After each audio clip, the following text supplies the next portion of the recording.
Hello, Player One Taco coming to you live from day 3 of Money 2025 here in Las Vegas. And you know we have to go talk to our friends and family over at Solana.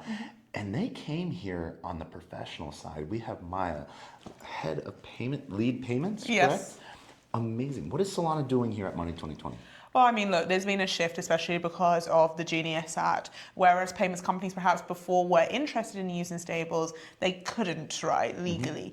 Whereas now there's a big shift, and so we're seeing these traditional payments companies come into Web3, leverage stablecoins for payments, and that's really the top of the funnel. That's the initial step. They will start to do more and more in Web3, and so that's why it makes sense and it's important for us to be here. We announced today our partnership with Western Union. Western Union obviously is a huge payments giant, and they are launching their own stablecoin, USDPT. They have their on and off ramp product, and then they have their obviously treasury optimization, etc. All of that's anything they're doing on crypto will be exclusively on Solana, and they join the likes of Zeps, who owns World Remit and Sendwave, Fiserv, etc. Via decaf. No, that's from Stella. No, we should definitely cut that from the. No, they do. Decaf does awesome stuff on Solana. Decaf does do awesome stuff. But so you talked about this. Like, this is going to be payments for what we've talked about for years. Yes. Cross-border payments. Yes. Done hundreds of thousands of times a day. Exactly. I mean, look, my background is I built crypto businesses and products, especially in emerging markets. So, a lot of people have said, oh, look, we know that there's stablecoin PMF in these markets, right? But I actually have lived those experiences and I understand the importance of it. And that's why it's important we see bigger cross-border payment companies move into this space, and remittance, of course, is one of the biggest subcategories of that. And we've now got 2 big giants publicly announced who are exclusively using Solana, and there will be many more to come, I'm sure. So to clarify, they're not doing an OFT. They're not going to be bridging to any other chain. They are Solana native. They're Solana native. And that's important for a couple of reasons, right? We know that there's a lot of players who are thinking about doing treasury on chain. What does that actually look like? We now have these 2 big companies and many more who will be moving money across multiple jurisdictions, multiple times a day or week, and they're going to be doing a lot of that on-chain. That's a really important case study for non-remittance companies to explain and understand how they could start to think about bringing treasury on-chain. We know that treasury on-chain is really important because basically we know these players are moving money, have to reconciliate accounts, across different jurisdictions, across different jurisdictions very frequently. Yeah. And so this is a perfect case study for many. And also what we're seeing now is it's not just a proof of concept, they are deeply embedded in it. Yeah. Sendwave, for example, which is owned by Zeps, you can now in 100+ markets buy, send, hold, receive stablecoins. That is huge. That is an amazing piece on that. And yes. So the big question is, what was there an overall reason why they picked Solana over anything else? Of course. I mean, do we blame Mert? Do we blame Mert? It was definitely Mert's bald head that pulled it. They were like, we weren't sure, and then they saw his head and were like, definitely. No, but on a more serious note,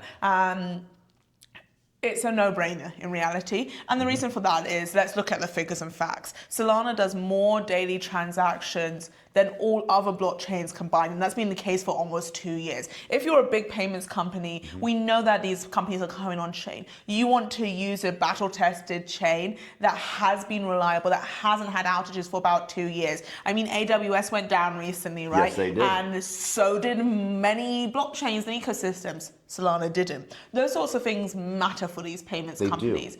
There's also the fact that we have local fee markets, right?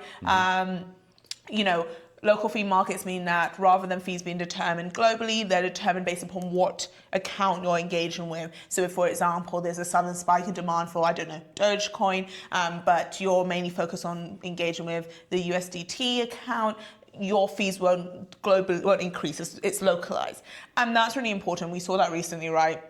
But that's an important place, so important. especially in a smart contract piece that's done with Western Union. Yes. If they are interacting with their own token, Yes. sending it, they can actually set white label that so that their fees don't increase. Exactly. It's that, and look, everyone says that they have low fees. The thing I say that differentiates Solana is ours are predictably low. It's all good and well saying that, oh, today my fees are 2 cents, and then but it's not great if next day, because there's a black swan event, your fees go up to a few hundred per transaction. That's ridiculous. That's not sustainable, and that doesn't make sense, especially as many of these companies aren't just, they may be starting with treasury-based use cases, but they're thinking about retail applications. You go and tell someone in Mexico that, hey, yes, you can use stablecoins, but it's going to cost you about $100 to do so. That's a ridiculous thing. That nullifies the whole use case and the ecosystem.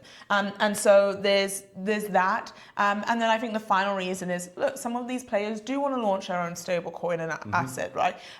So Western Union has been very clear and upfront about that. And Solana has unique technology, right? Token extensions means that you can programmatically whitelist, blacklist, you can programmatically do confidential transfers. These are really important use cases and things that compliance teams and traditional payments companies are constantly thinking about. And that's something unique to Solana. It is, and especially so with the whole extension piece of it, we talked about programmable money for so long. Now we're actually starting to see companies implement it and use it, and so it's really exciting to sort of see how this goes. And I just want to say amazing job, you guys, for getting this across the line. And I know it was a huge partnership between you, Anchorage Digital, and a handful of other players. But I also got to say, like, shout out to the Solana community for like keeping it all together, like, and like the dev teams and stuff like that. Huge shout out to everyone at Coliseum, because I bet you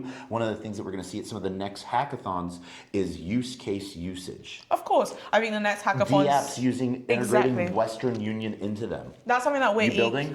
That's something we're eager to push as well. And look, from a payments team perspective, yes, we are increasingly working with these traditional companies, but it's not that smaller, newer companies and crypto native companies aren't important. They still are, right? This ecosystem is these ecosystems are merging together, and we all have a really important role in that. And it's a really exciting time to be doing what I'm doing. There's a lot of interesting conversations that are happening. You're doing amazing stuff. Now, one last question, and this might not be known yet.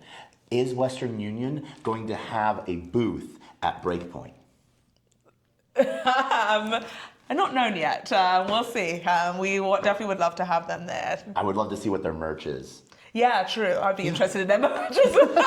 That's important, right? That means we are here in Las Vegas at Money 2020. That means we're going to see you in Abu Dhabi in December for Breakpoint. Yes. Amazing times. See you there. Any last things you want to say before we wrap this up? No, I mean, just really excited about the progress we're making, and there's a lot more to come. A lot more.